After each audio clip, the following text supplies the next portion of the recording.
Hi, everybody. Welcome to Habitat Galleries. This is our Habitat Now visiting artist Caterina Urrata-Weintraub, all the way over the internet into our studio. I'm really honored to have you all join me on this wonderful Saturday. Um, as we proceed through the year, which is going really fast, 2021 is flying by, and it's not as bad as 2020, but we'll see where it ends up. This Not Grandma's Glass presentation has been amazing. We've had 6 presentations so far. We're into our 7th, and these artists are really pushing the medium like none other. And I've gotten a lot of interest from museums and other collectors and institutions who love this concept, focusing on artists that are working in the medium in their own style and idiom. Today, Karina's presentation is online right now. You can go to notgrandmasglass.com and click on the page. You probably got an email from me with a link to go see her page directly of the work that's available in her presentation. And she's going to be joining me today because she's right here to talk about her work and talk about her presentation that she put together. And it's an honor to have her in our Habitat family. And I'll go into that more as I take over your screens now and start this little soiree. So here we go. Okay, so thank you everybody for joining me today. You're welcome to unmute yourself or ask questions. This is very informal. I just talk a lot, so get used to that. All right, so the Habitat 50th is coming up. I know people have some concerns concerning the Delta variant. Just to put your mind at ease, this is a limited invitation event. You're not located in a big city. We're off the grid, and everybody who's going to become, we're going to have very clear understanding of what processes will be to protect everybody, masks and whatnot. The show still goes on. We're having a great turnout and responses. It's an honor to share this time with Ferdinand, the founder of the gallery, who will be giving a talk on the new opening or new VIP dinner night on Saturday. There's an auction that's online already. We'll do a Zoom about that later. I can send you a link if you haven't seen the Zoom. Great times, great plans. A lot of artists will be there. You're invited. This is your formal invitation if you request one. Artists, you can request one too if you want to see a copy of this. Just let me know. I'm happy to send you one. They're real fun. And come and join your friends at Habitat and have a great time. Be safe. The grand opening of the vault, which is our back room, will be open, sharing some of the works that are hidden treasures. So make sure you check out that when you're here. If you can't make it during that weekend, you can come later. And if you have something you want to sell, there's no better place to put than in the vault. Put the work in the vault. It's an amazing experience to come see work in the secondary market and primary. The Glass Art Fair will be online for those who can't make it in for the weekend, sharing the works in the collection as well as beyond. Emily Brock is coming to the show. I can't believe it. So it's going to be great to see her. And she's provided some works for the show along with the other artists. Little homework here. We're going to be visiting John Miller's show in the Flint Institute of Arts during our weekend. He has a show up there called Blue Plate Special. Richard Jolly is doing a demonstration. We're having talks by Richard Whiteley. We're having a talk by John and Kate Littleton and Richard Royal. It's going to be a fantastic time. Steve Lynn is going to be opening up an exhibition too at the Fort Wayne Museum of Art. And I also forgot to include Balthazar Boyajev, who has a show open now that you guys saw last week with Charles Shepard. Well, welcome, Katrina. I got to you now. So thank you for being part of our family. And thank you for being part of this new experiment presentation that will continue next year. Let me see what my next slide does. Oh yeah, we're now in our 7th month. And now I will stop sharing my screen and welcome Trina to share yours and say hi to everybody. Hey everyone, thanks for being here today. Well, Is my screen currently shared? Nope, try it again. I had to enable screen sharing. Of course, I didn't do everything perfectly, but it should work now. All right, we're good now? We're in, yep, maximize and roll. All right, all good? Everyone can hear me and see me? You look great. All right, cool, awesome. Thank you guys all for being here today for my Not Your Grandma's Glass presentation, which is a cool event that I guess is going to happen every year now. So I look forward to see what it turns into. For those of you that don't know me, I'm Caterina Urrata-Weintraub. I know that's kind of a mouthful. I actually mentioned to Aaron that I left out my middle name, would make it even longer and more hard to remember. But everyone calls me Trina, and I welcome you guys to call me Trina as well. So the title of my show for Not Your Grandma's Glass is It's All Fun and Games. So I thought it would be kind of cool to start off the show with a little game. So I have this little sticker pack here. It'll include 2 sticker sheets and 2 fun stickers. And to enter a chance to win, just open up your chat function and pick a number between 1 and 200. Aaron, I was going to have you help me, but you want to play too. So at the end, we'll figure it out. I will help you as well. Worry not. Don't worry, cool. I'm here to help. So enter a number between 1 and 200 in the chat. And at the end, I'll show you guys the number, and the 2 people that get closest to that number, I'll send a sticker pack to. So now back to the show. It's all fun and games. So I thought what I would do is run through all the pieces I have available for the show and then get a bit more into the process and inspiration and such. So the first piece available is titled Mouse Play. It's flame worked and blown glass. And here's a detail shot of that piece. Each mouse is about 4.5 inches long or so, and they're made on the torch. And that's an actual ribbon. And here's another detail shot of that piece. The second piece is titled Dilly Dally. It's flame worked and blown glass. The bunny itself is made on the torch. The white spheres are made in the hot shop. This one is about 14 inches tall or so. And here's a detail shot of that piece. The third one is Dilly Dally in yellow. Again, flame worked and blown glass. This one is a little bit bigger than the orange guy. He's about 16 inches tall or so. Here's a detail shot. So these pieces can be collected and displayed individually or as a team together. I like them both ways. So it depends like what kind of space you have or if you just wanted to keep something a bit smaller or larger. I like them together. They really Me work too. well together. They kind of Yeah, have they're the a same team. kind of same kind of movement and form as if they're Yes. always supposed to hang out. Don't say they have to be, but They don't have to, but they don't look have good to. together. It's true. Yeah, I own a piece of that series I got from my wife as a gift. And Yeah, you have the purple guy. Purple guy, gray and I purple. think And it's he is Gaze. I think you have. Yep, Gaze. He's fantastic. And he comes with a floating orb that you can hide around the room to wonder where the rabbit is gazing at. Exactly.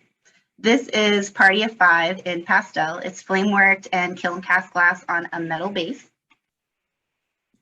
And here's some detail shots of the individual monsters that come along with that piece. These must have been a lot of fun to make. I know you told me you perfected your technique over years on these guys. And oh, definitely. I'm going to share a bit about the process too coming up.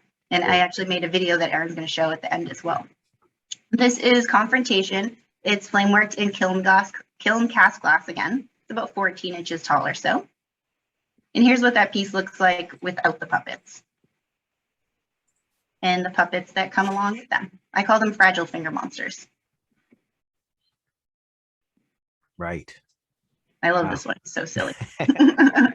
And this is the new release, the Display Things limited set that we're releasing at the end. Actually, you said it was available now on the website. Right. There's a limited number of these that are going to be made for Habatat Limited. So you can get this one directly from the Habatat website. Yep. And it comes with the 2 hands. I'll talk about this more. In the first series, there's still some available too to collect them all. Yep. I think there's 4 color sets total, and this is the second one. Right. So a bit about the process. The fragile finger monsters, as I like to call them, I've been making them for a few years now. And they all started because of these guys. These are the original ones. These are the rubbery ones you would find at the store. When I was a little kid, and I would say go to the dentist and get a cleaning, and you get that prize at the end if you were really good, this was the prize I always chose. Or when you're leaving the grocery store, you would beg your parents for the quarter, so you get something like this out of the quarter machine. I came across these again as an adult, and I saw them, and of course, like you do with many things when you're a glass worker, I picked it up and I go, this would be so amazing and so cool in glass. So I just made some. And these ones I made maybe 2017 or so, and they're silly and fun, and I didn't think much of them. I just made them for fun. And I would give them to my friends and family for like birthdays and Christmas and stuff like that. And then one day I took some of them outside my studio out back to get this picture in the sun because glass looks great in the sun. And my neighbor saw me and ran over. And we always had that like polite neighborly relationship. We would just like wave hello, but there was a language barrier there. He doesn't speak any English at all. We had tried communicating before, so our relationship was brought down to just a polite hello and goodbye. But when he saw me playing with these monsters, he ran over so happily and insisted on trying one on and playing a little game with me with them. And it made me realize that this fun thing that I wrote off just as this silly thing I would make once in a while was way cooler. It actually had this magical power of connecting people and making people smile. Me and this guy actually became much better friends after this too. Very cool. So with Party of Five, I was thinking about how when you recreate something in glass, it totally changes your relationship with it. So although these things had that fun, silly power that a toy has, it also had some tension because when you play with it, you're thinking, I could break this. So if you put one on every single finger and wiggle your fingers around, you're sure to break one.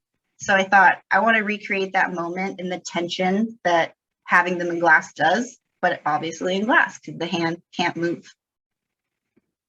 So this piece, each monster is made specifically for each finger, and they fit really snugly up against one another. So if those fingers did move, they would break. And I put that little note there for me to remind you guys that some of these colors in these pieces are what we call shifty colors. And that means that the colors will be different depending on what kind of light they're displayed in. So some of those pinks will look blue, or sometimes they'll look pink, depending on the type of light, which is a really cool, like, special thing that I like. This is Confrontation again. And with this piece, I wanted to bring back the silly power of the toys to break the tension. So obviously there's a tension between these two hands and the gesture that they're making with each other. So I pop the puppets on and all of a sudden it's fun and silly instead. Here's a detail shot of that piece. This is one of my favorite monsters. I've been calling them lots of arms. So now a bit about the process. Were you to say something, Aaron? Yeah, go back one slide. I've noticed that last figure, the pink guy, or the yellow guy had purple arms. Yep. And red antenna. I see the other guy has different colors and mixed together on these. It's great. Yeah, like I said, like I'll show you guys in a minute too, the colors that I can use for these are so fun. The process of the Fragile Finger Monsters has really evolved since I decided to kind of step up the whole thing, just to make them more of a finished piece rather than just gifts and silly things. So the process went from something I would make in an hour or so to something that takes me a few days to finish. So I'm going to share a bit about that process with you guys now. It all starts with choosing the colors. We were just talking about the colors, Aaron. There's so many awesome colors available in borosilicate glass now that weren't available before. And when all these colors would come out, I wanted to try them, but none of my work really called for them. So I had no need to buy them or try them or use them. But now with these monsters, it's the perfect thing to try all of these amazing, fun, transparents and shifty colors that change, or even some colors that glow in black light. Perfect place to use them. And like I mentioned, these pieces do take a few days now. So oftentimes I'll make one of the little parts of the torch and then I'll bring it in the cold shop and cut and grind and work it, and then back in the flame shop, and sometimes a couple times until the piece gets just right.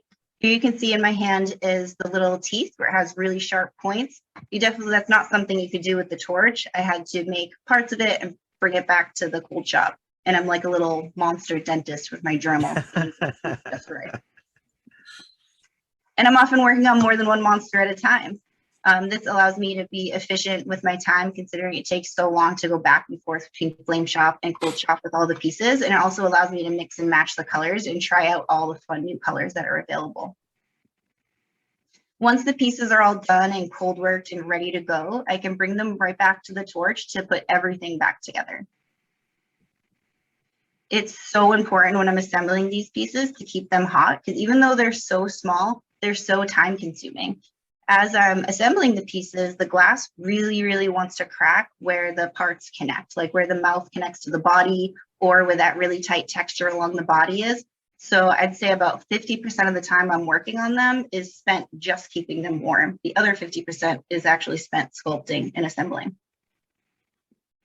This is what happens if I don't keep them hot.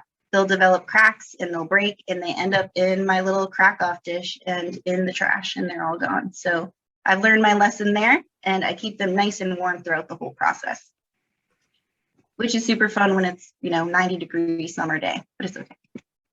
Those of them that do make it through the process, they're obviously super happy that they made it, and I bring them right back to the cold shop to cut them off of the blow tube. And this opens up the bottom, and that way I can smooth it out. And I do the smoothing on a little flat lap here. Sometimes the opening on the bottom, I bring it to a high polish. Other times I kind of keep it a matte finish because I'll bring them into the sandblaster. When I sandblast them, that changes the surface from the shiny, glassy finish that you think of when you think of glass and gives it a matte finish, kind of satin look. If I am sandblasting them, there's usually elements that I want to stay shiny. So I use this really cool brush on resist that I discovered, and I can brush it onto all the little details that I want to remain glassy, like the eyes, the teeth, the spikes, sometimes the nostrils, depending on the piece. And that way, those spots after going through the sandblaster will still be nice and shiny. Then they get all cleaned up. So this is kind of my last moment with them, is a little cleanup. So it's kind of feels special sometimes, and they're super cute. And they can make their debut. They're all done and ready to go. The hands for this piece are kiln cast glass, so it starts with mold making. So of course, the first mold and first hand I had to cast was my own. And then after that, I decided I need some hands that weren't as tiny as mine. And I recruited some of my studio mates and assistants to help me. This is Tessa, and she let me make a mold of her hands for confrontation. And this is Alex. He's the model for Party of Five, as well as some of the hands in the limited set. And as you can see, he's a lovely hand model. You get really great detail with this process. So thank you, Alex and Tessa, for being such lovely models. All of the Fragile Finger monsters come in this custom designed box, which keeps them safe for shipping, but also it's just a really cool accessory for them to go with. The Display Things limited set for the Habatat Limited comes in this special design box that I made just for that set. So the only way you get this box is through Habatat Limited. And now onto the bunnies. So just like the monsters, the bunnies are made on the torch, but the process and the energy and vibe of making them is so different because they're so much bigger. And the entire thing is hollow. The arms, legs, head, it's all hollow and blown, except the ears, those are solid. And when I'm working on assembling these pieces, they get quite large and quite heavy. And when I'm attaching the pieces, you can see on the image on the right, it has those clear rods connecting all the elements together. That keeps those elements in place while I'm sculpting and working in the seam and the connection point, or else the arm would flop all around when I got it hot. So what that does is it makes it even bigger than it already is. So when I'm assembling one, it takes up the entire kiln. My studio mates sometimes aren't the happiest with me when I'm assembling these, but gotta get the job done. So again, like the monsters, I'm usually working on a few of them at a time, unless I'm in the assembly process. And this allows me to explore different positions and different colors and such. If the pieces get too big or there's a moment where I need an extra hand, I can always call in my husband, Dave, or Alex, who's pictured here, or Tessa, and they can come in with another torch to get certain spots hot for me, because I do only have these two hands and sometimes I need a third or fourth hand. So it's always great to have someone step in and help me, especially when attaching the head, or the final finishing touches are always the trickiest. Got a quick question from the audience. Are the support rods a different type of glass than the bunny is? Nope, it's the same type of glass. It's borosilicate glass. Gotcha. Yep, it's all the same. So this is an image of making some of the spheres in the hot shop. Adding elements to the bunnies, like something for them to stand on or something for them to stand next to, makes it so the bunnies aren't just this one object. It's kind of a small scale installation. I actually think of the bunnies as 3D illustrations. I love children's books and I love the illustrations especially. I love the ability of a picture or an illustration to tell a story or freeze a moment in time or just convey like an emotion or a feeling. So when making these bunnies, I think about that. And when I'm titling them, I also try to keep the titles really simple, maybe one word or just really ambiguous, so that I'm not telling the whole story, but I kind of leave it open for people to fill it in on their own. And like I mentioned, these pieces can be displayed individually or together. And now the mice. So I've been making the mice since I'd say 2010 or 11 or so, when I was an undergrad at Mass College of Art. The first bunch that I made were all clear glass and they were much simpler. They didn't have all the tiny little toes and the ears weren't quite as thin, but the idea was there. And this is actually a piece I made in 2018, I think, titled What Goes Up. And this is actually part of the collection at the Imagine Museum.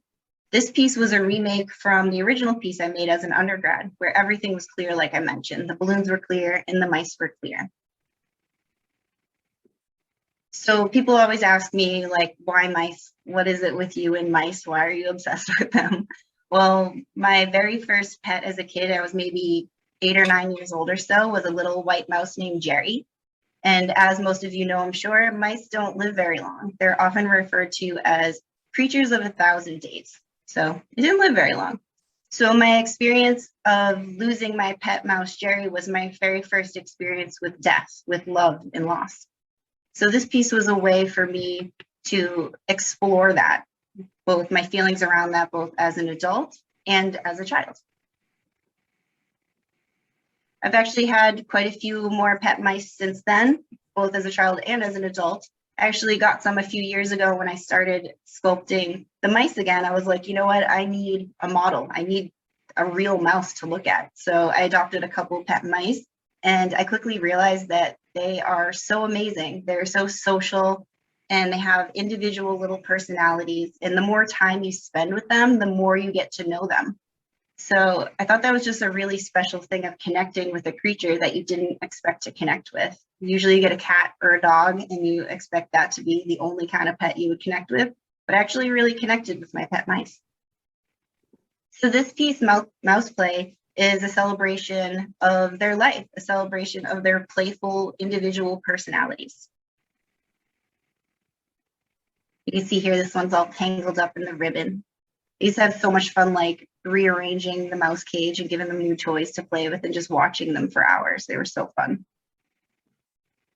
When making the mice, I call it mouse mode. So if Trina's in mouse mode, I'm only making mice. I have to clear my desk of everything else and set it up for making mice because it's a different headspace I have to get in. Everything is really detailed and really meticulous. The white glass that I use here is a really difficult glass color to work with, so I have to be really careful. So my whole station is set up just for mice. So I'll often spend a week or two making just mice. I would say my most favorite part of making the mice, which seems to be my favorite part of making things, is the most tedious, most detailed thing. My favorite part of the mice is the tiny little toenails that I decided to put on there that I hope some people will notice, but I feel like some people don't notice. But now that I'm telling you, you'll definitely look for them when you see them. But each mouse has tiny little toenails, and I make sure that when they're all done and I want to get that nice matte finish and I bring them in the sandblaster, I brush on some of that resist to every single toenail so that the toenails remain shiny. And that's actually all I have for you guys today. So thank you all for being here. And We'll show the videos. Yep. Well, actually, in the next slide, I have the number. Sure. 62. Who's got 62? Let's check the chat. While you guys show the video, I'll look through the chat and find the two people that are closest to that. Good or idea. You might be able to find it yourself. All right, go ahead and stop sharing your screen before you do that, if you don't mind. Thank you. All right. Hey, good. All right, I'm going to take over and continue and show some of the videos. First, I want to take you to Trina's presentation on her website, which you can get to from notgrandmasclass.com, and see a little bit about her and the works that she just kind of described to you today, and they get the detail on the sizing. And I have a price list with me, so email me if you're interested in any of the pieces. She also, like I said, released the limited today, which is also online at habatat.com/limited, or go to habatat.com and click on the little hamburger button. You can click the limited. Yep, all the monster sets will also come with stickers. It will, in the box, right? So, I mean, who doesn't like stickers? Yeah, the first set sold pretty well. There's a couple left with the hands, and it's the only way to get in with the hands is through us. So if you have a place, let me know. So I will show the first video, which I kind of don't have an order to them, so we'll just go through it. This is the mouse. Sorry, I got to add my sound.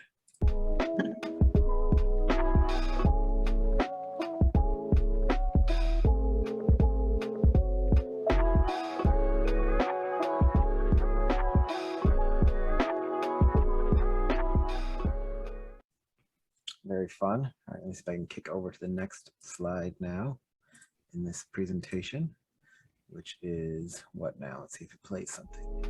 Hey, I saw this one already. Photo studio, I assume? Mm-hmm. It was just nice to see everything a little bit, you know, as a video. It gives you more sense of the scale and the space that they take up. Yeah.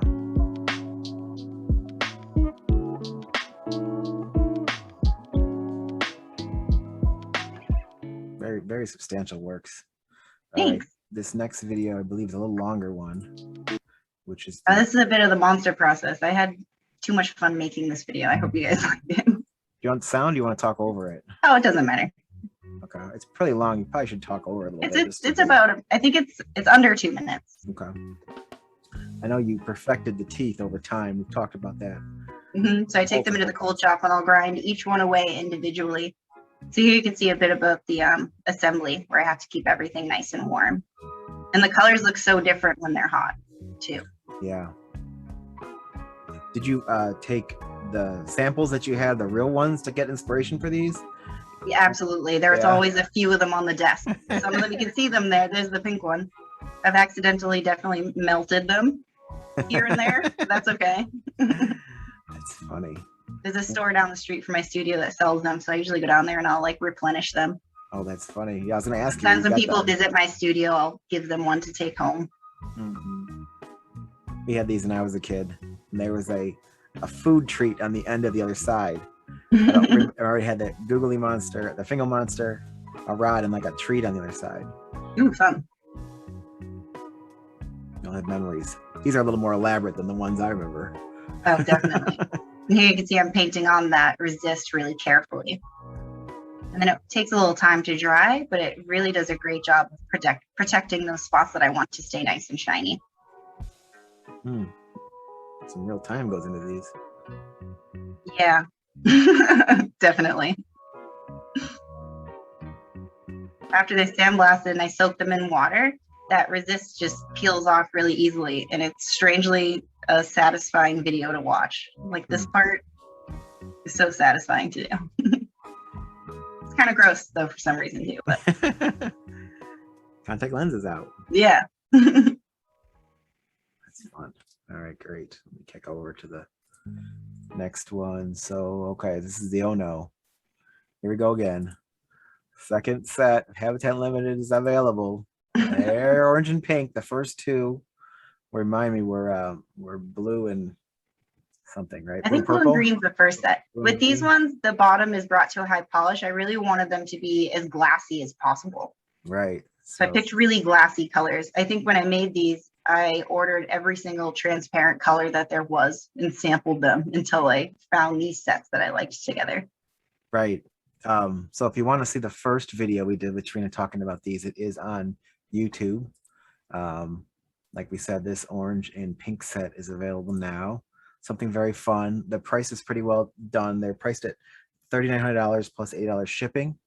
And she makes them for you. So as soon as you place an order, you go in the queue, and she'll let you know and be in direct contact. It's a lot of fun, a great time to experience this process with one of the artists in the Habatat family. And Trina's done this before, so she's great to work with. And it's a lot of fun to get these and open them up, especially with family around, because everybody has an identifying story with works like this.